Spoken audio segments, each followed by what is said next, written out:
বিয়ের মতো একটি পবিত্র বন্ধন কিন্তু আর কিছুই হতে পারে না। আর একটি মেয়ের জীবনে তো এই দিনটি খুব স্পেশাল, কারণ এই দিনটিতেই কিন্তু সে তার জীবন সঙ্গীকে খুঁজে পায় একেবারে আপন করে। তো হ্যালো এভরিওয়ান, আসসালামু আলাইকুম। সবাই কেমন আছেন? আশা করি সবাই ভালো আছেন। আলহামদুলিল্লাহ, আমিও ভালো আছি। আজকে আমরা যাচ্ছি বিয়ে বাড়িতে।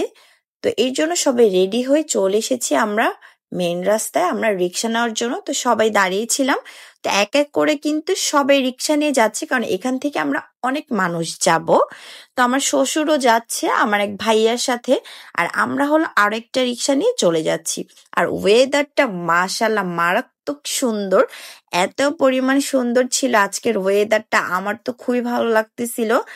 আমি তো আসলে খুব এনজয় করতে করতে যাচ্ছিলাম, কারণ একটু গরম লাগতেছিল না, কোনো রোদের প্রভাব ছিল না। বাতাসের গুনগুন শব্দ আর আকাশের দিকে তাকালেই তো আসলে মনটা খুব ভালো লাগতেছিল, কারণ এত ঠান্ডা ওয়েদার। আল্লাহ মনে হয় আজকে আমাদের জন্য এই ওয়েদারটা করছে, আমার কাছে সেটা মনে হয়েছে।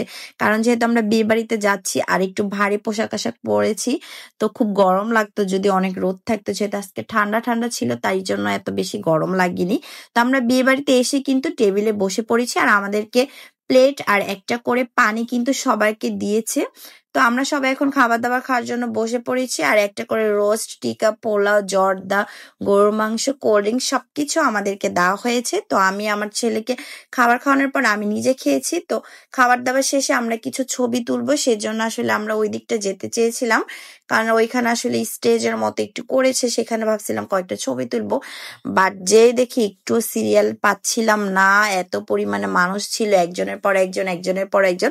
আমরা একদমই চান্স পাচ্ছিলাম না, আর আমি আসলে ওইভাবে করে যেতেও চাচ্ছিলাম না, এর জন্য আর আমরা ওইখানে ছবি তুলিনি, আমরা আমাদের মতো করে ছবি তুলি। এবার আমরা নতুন বউকে দেখার জন্য চলে এসেছি।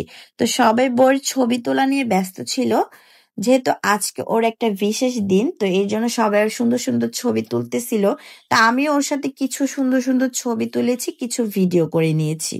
আর ও কিন্তু নর্মাল ভাবেই কিন্তু লুক দিয়েছে, কারণ ও বেশি গর্জিয়াস লুক একদমই পছন্দ করে না, ও একদম সাজগোজ পছন্দ করে না। তো যাই হোক, সবাই ওর জন্য দোয়া করবেন, ওদের দাম্পত্য জীবন যেন সুখের হয়। আর বাসাটা কিন্তু মাশাআল্লাহ অনেক বেশি সুন্দর। আর এপাশে কিন্তু একটা অ্যাকোরিয়াম ছিল, এখানে অনেকগুলো মাছ ছিল, তো আমরা দেখতেছিলাম। আমরা নিচে নেমে দেখি বরের জন্য সবাই ঘের ধরে আছে, আর এটাই কিন্তু বিয়ের অনেক মজার একটি ব্যাপার। কারণ বর যখন আসে তখন হলো তার সব শালি বা ভাবি তারা গেট ধরে রাখে। তো কোনো মতে কিন্তু আমরা একটু বের হয়েছি, আর এসেই দেখি বরের গাড়িটা দাঁড়ায় আছে, বর গাড়ির মধ্যেই ছিল। তো গাড়ি থেকেই কিন্তু বরকে আমরা দেখে তারপরে হলো বাসার দিকে রওনা দিয়ে দিয়েছি। আজকের মতো ভিডিওটি এখানেই শেষ করছি। সবাই অনেক অনেক বেশি ভালো থাকবেন, আর আমার জন্য দোয়া করবেন।